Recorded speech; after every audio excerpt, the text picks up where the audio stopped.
Sobat SCSI, semoga sehat selalu. Kali ini bersama saya, Ocha, di CC Talk, saluran podcast KSO SCSI. Hari ini kita kedatangan narasumber yang sudah bekerja cukup lama di KSO, selaku koordinator dari Produk 2 Cabang Luar Negeri. Halo Pak Ari Kurniawan. Halo Ca, halo Sobat SCSI. Pada kesempatan kali ini, kita akan membahas mengenai self-development insan SCSI. Mari, aku ada pertanyaan nih. Terkait bisnis KSO yang semakin berkembang, bagaimana sudut pandang Bapak tentang karyawan? Terkait kompetensi karyawannya, Pak. Eh, KSO ini tahun 2024 sudah masuki umur yang ke-22.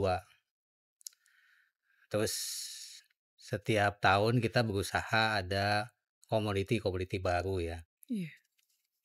Oleh karena itu, menurut saya sih karyawan di KSO juga harus siap gitu, harus siap untuk bisa memperdalam pengetahuan terkait komoditi yang baru itu. Pak Ari, menyambung pernyataan tadi bahwa bisnis KSO semakin berkembang, boleh dijelaskan mengenai bisnis di KSO, Pak? Secara umum, bisnis KSO itu kan PPTI ya, verifikasi atau penelusuran teknis impor, Iya. yang produknya itu laporan surveyor. Nah, ini laporan surveyor ini sebagaimana kita ketahui ini juga sangat penting sekali terhadap eh, impor kita gitu ya. Jadi ini LS ini juga salah satu tools untuk mengendalikan impor di Indonesia. Jadi barang-barang yang masuk di kita ini ada yang terkena regulasi impor, ada yang terkena LS, ada yang terkena PI. Nah, posisi KSO ini sangat penting sekali karena kita ini juga menjadi bagian dari pemerintah untuk mengendalikan barang-barang yang masuk ke kita. Nah, gimana caranya? Kita itu melakukan pemeriksaan di negara asal atau negara penguat barang. Jadi kita akan ngecek dari mulai eh, spesifikasi barangnya apa, kemudian jumlahnya berapa. Jadi kita akan mastiin semua yang barang itu sebelum dikapalkan itu sudah sesuai dengan regulasi di Indonesia. Contohnya misal ada yang PI gitu ya, ada Iya. yang kan sebagian yang terkena VPT itu ada yang kena PI, ada yang enggak gitu. Nah, untuk yang kena PI, kita akan pastikan ketentuan-ketentuan yang ada di PI ini sudah dipenuhi oleh importir sebelum barang itu dikapalkan ke Indonesia gitu. Wah, Pak Ari, udah banyak banget nih kayaknya ilmunya di bidang VPTI ya, Pak. Terlebih di KSO SCISI. Boleh kita tahu, Pak, riwayat pekerjaan Bapak selama di KSO SCISI? Saya itu tahun ini sudah tahun ke-13 ya, tahun ke-13 di KSO. Saya itu masuk 1 November 2011. Waktu itu kebetulan ada pemberlakuan VPTI untuk komoditi B2 dan kebetulan background saya ini kan kimia ya. Jadi sangat dekat sekali dengan background keilmuan saya gitu. Terus saya waktu itu diterima di posisi verifikator. Terus apa namanya? Sini kan waktu itu ada unit baru ya, namanya produk spesialis gitu kan. Jadi KSO memilih dari karyawan yang verifikator untuk menjadi produk spesialis. Nah, waktu itu saya eh, dipilih untuk menjadi produk spesialis untuk produk-produk kimia. Hmm.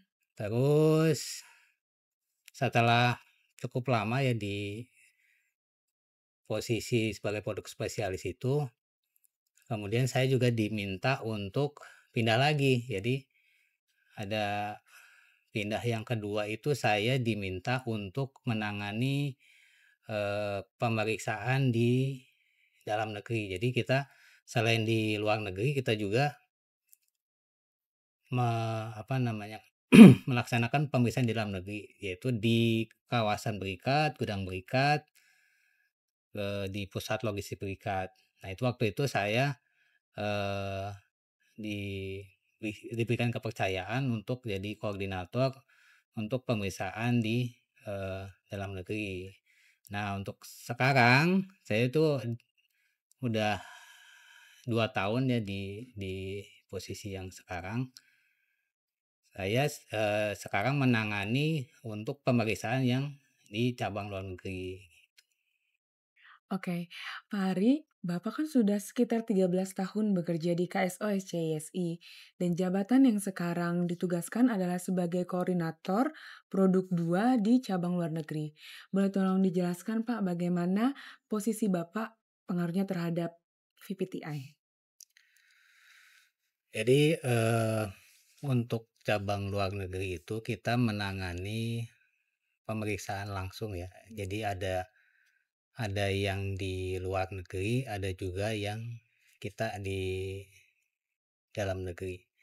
Jadi kita biasanya memantau gitu kan dari mulai VO gitu, VO yang diterima sama cabang sampai, nanti di kita itu produknya DLS gitu. Jadi kita memantau dari mulai VO yang diterima oleh cabang sampai DLS-nya sampai di mana gitu.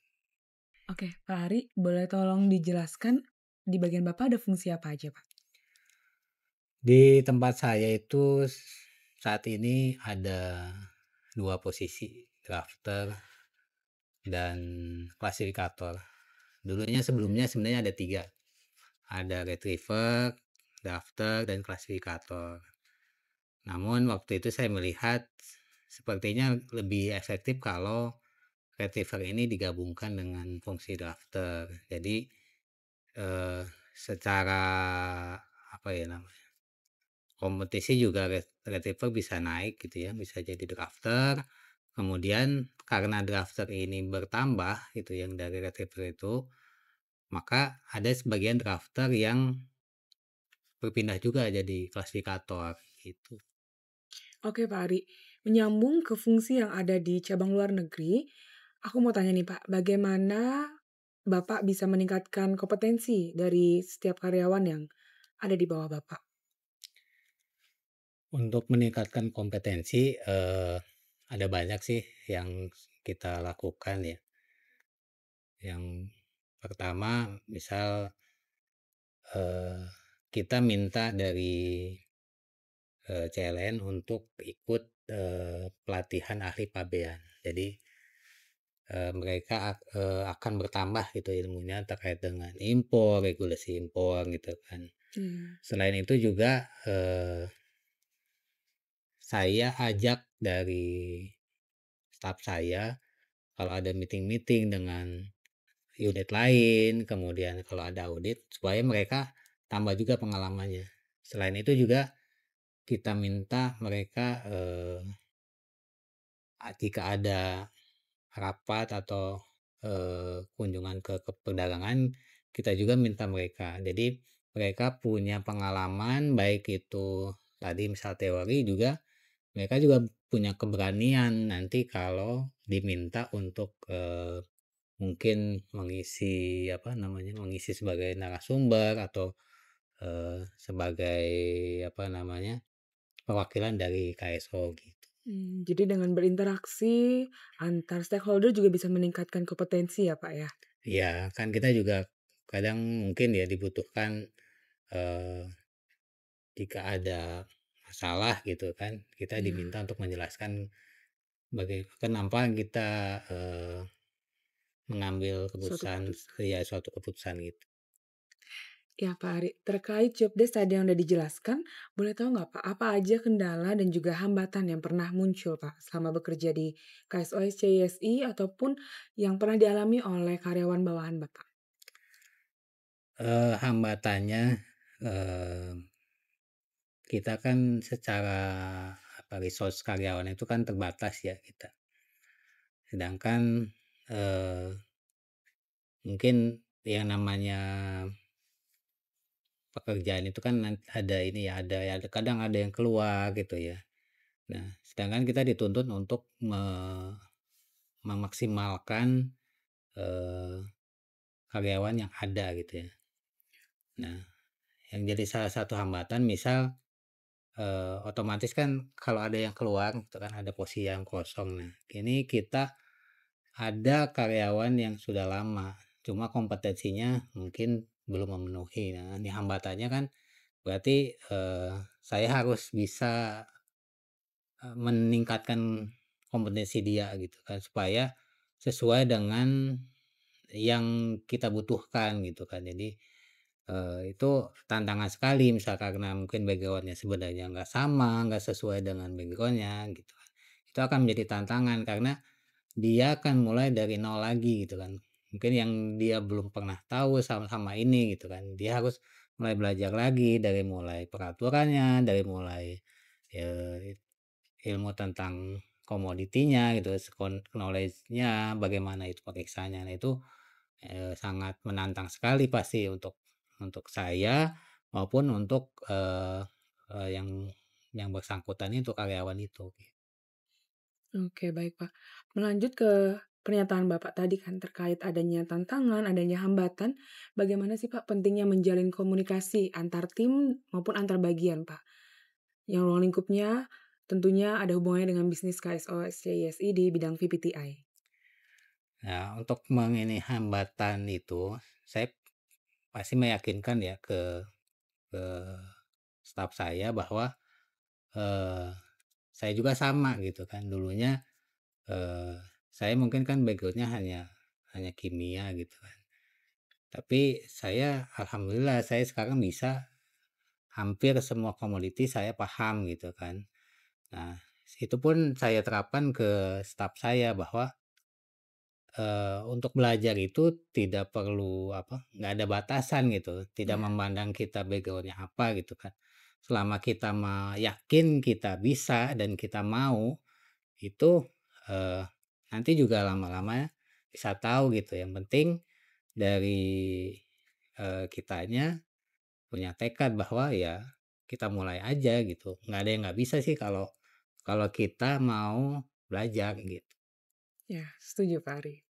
Menyambung ke pernyataan Bapak juga yang tadi, terkait hubungan dengan rekan kerja, pasti ada dinamikanya ya, Pak, ya? Pernah nggak, Pak, ada terjadi case-case atau hubungan yang perlu diperbaiki antar karyawan, Pak? Ya hubungan antar ya pasti ya ada masalah ya mungkin karena tiap hari gitu kan berinteraksi gitu kan pasti, saat-saat tertentu ada masalah gitu kan. Tapi kan, kita balik lagi gitu kan, kita di sini itu tujuannya untuk apa gitu kan. Kita kan di sini untuk kerja, terus kita juga, ada goal-nya gitu kan, kita ngasih yang terbaik untuk perusahaan gitu kan. Jadi, ya kita sama-sama gitu kalaupun ada yang masalah ya, kita bisa bicarakan gitu supaya, nggak kemana mana gitu. Dari Bapak ada nggak, Pak, tipsnya nih, Pak, kalau misalnya ada yang kurang berkenan seperti itu, Pak, untuk memperbaiki hubungannya lagi? Kalau dari saya ya, pertama kita bicara dulu gitu kan, kita nyamain dulu sebenarnya. Jangan-jangan masalah itu ada karena kita beda, sudut pandang gitu kan, kita samain dulu sudut pandangnya. Nah, kita udah ketemu bareng, kita ngobrol bareng, baru kita cari masalahnya, terus, kita selesaikan masalahnya gitu. Iya, Pak. Berarti diperlukan juga self development ya, Pak, ya, untuk bisa mengatasi masalah antar karyawan juga ya, Pak? Pastinya gitu kan. Jadi, karyawan itu juga perlu membangun kapasitasnya masing-masing gitu, supaya ya bisa menyelesaikan masalah baik teknis maupun non teknis gitu. Oke, siap. Terima kasih Bapak sarannya. Aku mau tanya lagi nih, Pak. Bapak kan udah cukup lama di KSO, sudah juga melihat bagaimana sih perkembangan bisnis di KSO? Apakah ada kiat-kiatnya nih Pak untuk bisa memahami perkembangan bisnis KSO? Eee, Knowledge di KSO itu sebenarnya sangat luas sekali ya. Dari mulai biasanya kan kita, mengenalkan KSO itu pertama bahwa kita itu penugasan. Jadi harus memahami bahwa kita itu ditugaskan oleh pemerintah. Jadi kita Iya, wakil pemerintah. Nah, pemerintah itu punya namanya regulasi. Nah, jadi pertama yang harus dipelajari adalah regulasinya.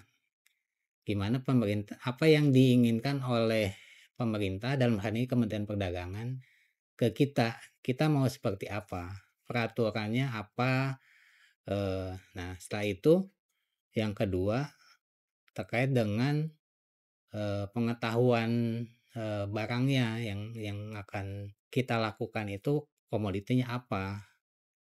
Kemudian, titik-titik apa gitu, misalnya yang jadi critical point ya ya Pak. critical point-nya itu apa gitu. Nah, kita harus tahu berarti kita tahu karakteristik barangnya masing-masing apa. Nah, setelah itu kita juga harus kenal bisnisnya KSO dari mulai, eee, pengajuan VR gitu ya kan, dari importir sampai nanti terbit LS gitu. Jadi setiap insan SCISI itu harus tahu tuh jalannya dari mulai VR sampai terbit LS. Nah, selain itu juga kita juga harus tahu standar-standar tiap tiap proses itu. Karena selain kita ini ditugaskan oleh Kementerian Perdagangan, kita juga kan nanti, eee, akan diaudit gitu ya, akan diaudit oleh KAN gitu. Maka kita harus punya standar dan itu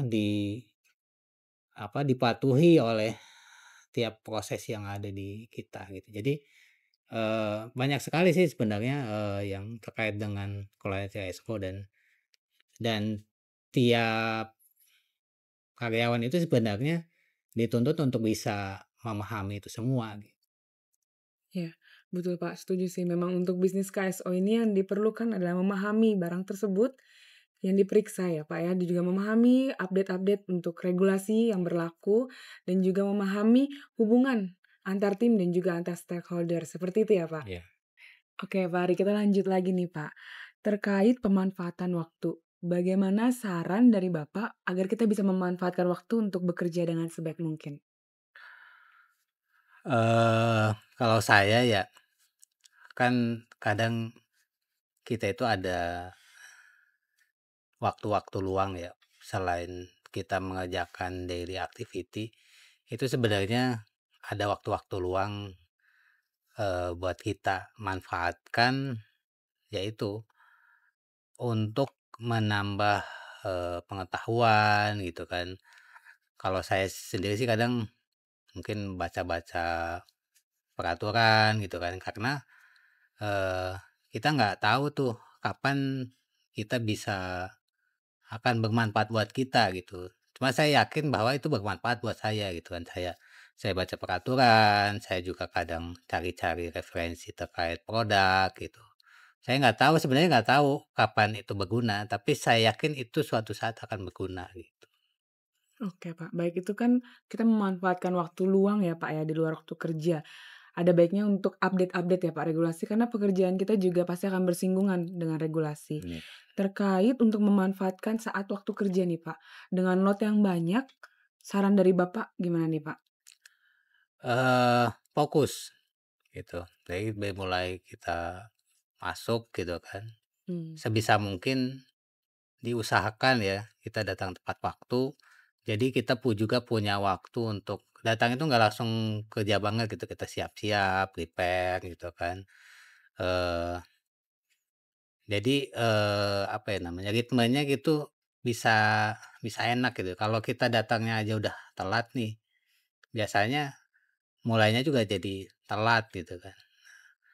Jadi pertama kita mulainya juga harus bagus gitu kan.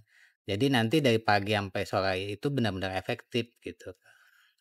Iya, setuju sih, Pak. Dengan kita datang tepat waktu, pekerjaan setelahnya pun jadi lebih mudah untuk di-manage ya, Iya, Pak. Oke, baik. Selanjutnya nih, Pak, terkait, akhlak BUMN dan juga integritas. mmm, Saran dari Bapak atau menurut sudut pandang Bapak bagaimana cara kita menjaga integritas yang berhubungan dengan akhlak dan juga dengan nama baik perusahaan khususnya KSOSCISI? oke. Tadi mungkin saya udah banyak, berbicara terkait kompetensi ya. Iya, Nah itu, eee, nggak ada gunanya kita kompetensi kalau, kita tidak bisa dipercaya oleh karyawan, nggak bisa dipercaya oleh rekan kerja. Jadi integritas itu malah jadi yang lebih utama gitu, integritas dulu baru kita kompetensinya kita penuhi gitu. Jadi itu yang malah yang paling utama di sini. terlebih dengan adanya akhlak juga ya, Pak, ya? Ya, Itu juga harusnya menjadi ruh para karyawan KSOSCISI dalam melaksanakan VPTI, terlebih karena kita ya, BUMN, seperti itu ya, ya. Pak. Pak Ari, tidak terasa diskusi kita hari ini udah cukup panjang ya, Pak. Terima kasih Bapak untuk waktunya, semoga Bapak semakin baik lagi karirnya, semakin sukses lagi. Dan juga semoga informasi yang kita sampaikan hari ini dapat bermanfaat untuk sobat KSO SCYSI. Bye. Bye! Sekian podcast hari ini, nantikan episode Cheesy Talk selanjutnya. Jangan lupa like, komen, dan subscribe. Bye!